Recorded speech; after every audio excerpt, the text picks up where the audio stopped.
किसी भी नमाज के बाद 41 मरतबा ये सूरत पढ़ लेना, आपकी 90,000 हाजतें आज पूरी हो जाएंगी। प्यारे दोस्तों, हाँ, आपने बिल्कुल सही सुना है।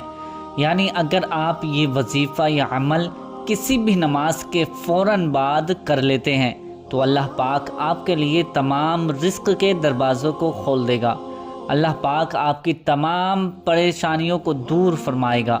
अल्लाह पाक आपकी तमाम मुसीबतों को टाल देगा। कितनी ही बड़ी परेशानियां क्यों ना हो, चाहे आपकी परेशानियां, आपकी मुसीबतें समंदर के जहाज़ के बराबर भी क्यों ना हो, इंशाअल्लाह इस वजीफ़े को करने के बाद आज आपकी परेशानियों का ख़ात्मा हो जाएगा।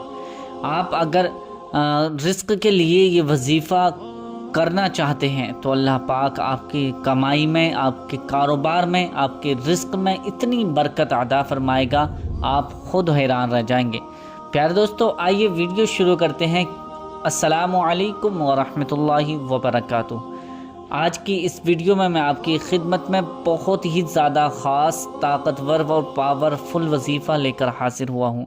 इस वजीफ़े को करते ही आपकी किस्मत के बंद ताले खुल जाएंगे।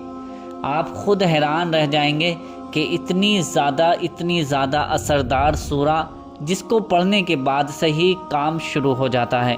तो वो कौन सी सूरत है और किस तरह से पढ़नी है और कब पढ़नी है, ये सारी जानकारी इसी वीडियो में आज मैं आपको बताने वाला हूँ। आपसे गुजारिश है कि इस वीडियो को बिना स्किप किए पूरा ज़रूर देख लें, क्योंकि ये छोटी सी वीडियो है, बहुत ही मुख्तसर सी वीडियो है। और ये जो वजीफ़ा मैं आपको बताने वाला हूँ, इसका तरीक़ा समझाने वाला हूँ, तो इस तरीक़े को आपको याद रखना है, सही करके इसको फॉलो करना है, तभी आपका ये वजीफ़ा अमल काम करेगा। वरना होता क्या है कि बहुत से भाई बहन वजीफ़ा जो मेन चीज़ होती हैं वो देख लेते हैं और उसका जो तरीक़ा होता है उसको नहीं समझ पाते हैं। तो वीडियो इसको स्किप कर के देखते हैं तो उनको सही से समझ में नहीं आता है, फिर वो वजीफ़ा करते हैं जिसमें कुछ गलतियां कर देते हैं, उसकी वजह से वजीफ़ा अमल मुकम्मल नहीं हो पाता है। तो आपसे गुजारिश है कि आप आखिर तक इस वीडियो को देखें और इसको समझें, समझने के बाद ही, पूरा तरीक़ा समझने के बाद ही इस अमल को करें, क्योंकि अधूरा काम हमेशा अधूरा ही रह जाता है। आप कितनी भी मेहनत कर लेंगे, अगर वो तरीक़े से नहीं होगा तो आपका काम नामुकम्मल ही हो जाएगा, उसमें कोई कामयाबी आपको नहीं मिलने वाली है। तो इसलिए अगर आप मेहनत भी करें और आपको फ़ायदा भी ना हो तो इसमें कोई बड़ी बात नहीं है, ठीक है, वो अच्छी बात नहीं है। आप इस वजीफ़े को सही तरीके से सुनें, इसका अमल, इसका तरीक़ा सुनने के बाद अमल करेंगे, इंशाअल्लाह अल्लाह रब्बुल इज़्ज़त आपको ज़रूर फ़ायदा अता फ़रमाएगा। अब प्यारे दोस्तों, ये वजीफ़ा करना कैसे है, उससे पहले आपसे गुजारिश है, अभी तक हमारे चैनल को आपने सब्सक्राइब नहीं किया है तो मेहरबानी करके हमारे चैनल को ज़रूर सब्सक्राइब कर लीजिए और साथ में लगे बेल आइकन को दबा दें। वीडियो अच्छी लगी हो तो लाइक शेयर ज़रूर कर दें। इसका तरीक़ा क्या है? इसका तरीक़ा ये है कि अगर आप ये वजीफ़ा करने के लिए बैठेंगे तो आप नमाज ही के बाद ये वजीफ़ा करना है, यानी किसी भी नमाज के बाद आपको करना है। जैसे फ़जर की नमाज के बाद फ़ौरन कर लेना है, असर की नमाज के बाद फ़ौरन कर लेना है, इशा में भी कर लेना है, मतलब पाँचों टाइम में, फ़जर में, ज़ोहर में, असर में, मग़रिब में, इशा में, पाँचों टाइम की नमाज में आप किसी भी वक्त ये वजीफ़ा अमल कर सकते हैं। जिस नमाज के बाद भी आपको 2-4 मिनट लगता है कि मेरे पास मैं निकाल लूँगा, 2-4 मिनट निकाल कर आप ये वजीफ़ा अमल कर लेना। अब करना कैसे है? सबसे पहले आप नमाज अदा करेंगे। अगर आप मस्जिद में इमाम साहब के पीछे नमाज अदा कर रहे हैं तो नमाज पढ़ने के बाद इमाम साहब के पीछे और अपनी जो रकातें नमाज पढ़ी जाती हैं, सुन्नत नफल वगैरह, वो पढ़ने के बाद आप उसी जगह पर बैठे रहें। अगर घर में पढ़ रहे हैं तो घर में भी आप नमाज़ पढ़कर उसी मुसल्ले पर, उस जगह पर ही बैठे रहें। लेकिन आपको याद रखना है, ध्यान रखना है कि नमाज जैसे ही फारिग होगी उसके दरमियान और अमल के दरमियान आपको किसी से बातचीत नहीं करनी है। यानी अगर जैसे ही आपने नमाज़ पढ़ी और आपका इरादा है कि मैं अभी वजीफ़ा करने वाला हूँ, तो आपको बीच में किसी से बोलना नहीं है, किसी से बातचीत नहीं करनी है, खामोश ही रहना है। نماز سے فارغ ہو کر آپ کو یہ وظیفہ اسی مصلی پر اسی جگہ پر بیٹھ کر کرنا ہے۔ کرنا کیسا ہے؟ سب سے پہلے آپ کو 3 مرتبہ درود ابراہیمی آپ کو پڑھنی ہے۔ درود ابراہیمی کون سی درود ہے؟ درود ابراہیمی اللہم صلی اللہم بارک ہے۔ ایک مرتبہ میں پڑھ کر سنا دیتا ہوں۔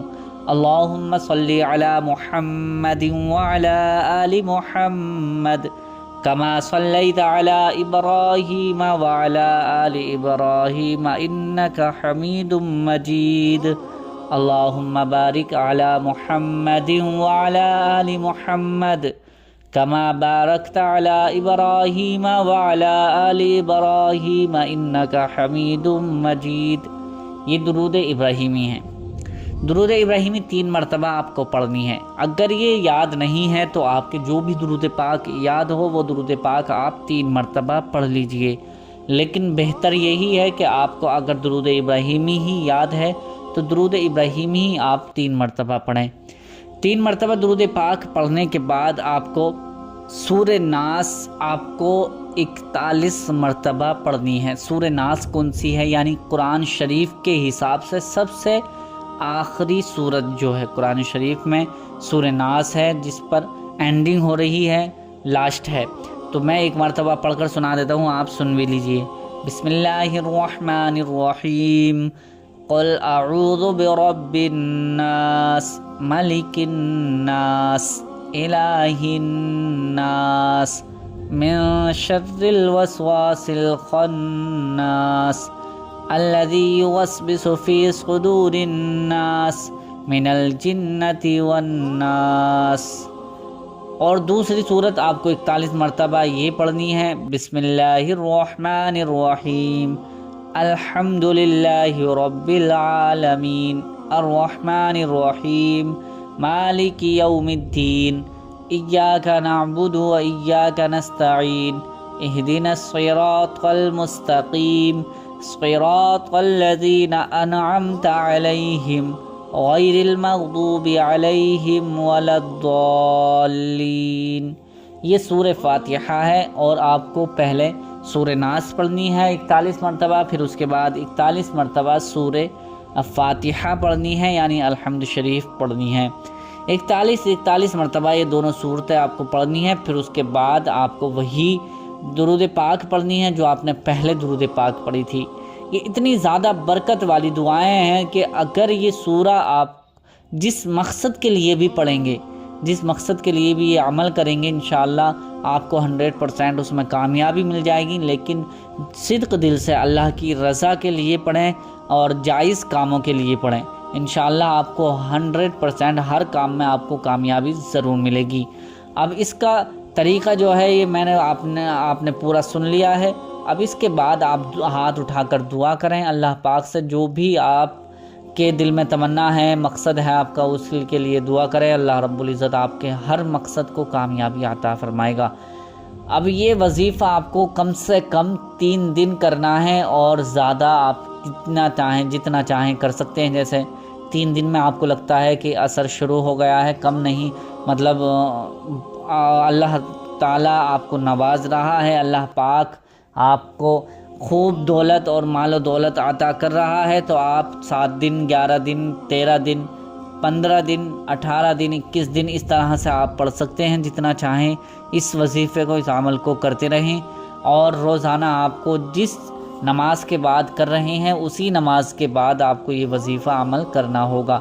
تو یاد رکھیں کہ اگر کسی وجہ سے کوئی مصیبت، کوئی پریشانی ایسی آن پڑی ہے کہ جیسے مان لیجیے ہر روز آپ عصر کی نماز کے بعد کرتے تھے لیکن آج ٹائم نہیں مل رہا ہے، تو آپ مغرب عشاء کے بعد بھی یہ وظیفہ کر سکتے ہیں مجبوری میں، ٹھیک ہے۔ اگر کوئی مجبوری نہیں ہے تو آپ کو ایک ہی ٹائم یہ وظیفہ کرنا ہوگا۔ تو امید کرتا ہوں پیارے دوستو یہ ویڈیو آپ کو بہت زیادہ پسند آئی ہوگی۔ پسند آئی ہے تو اسے لائک کرنا نہ بھولیں، اور شیئر کرنا بھی نہ بھولیں۔ شیئر ضرور کر دیں۔ ملتے ہیں اگلی نئی ویڈیو میں، تب تک کے لیے اللہ حافظ۔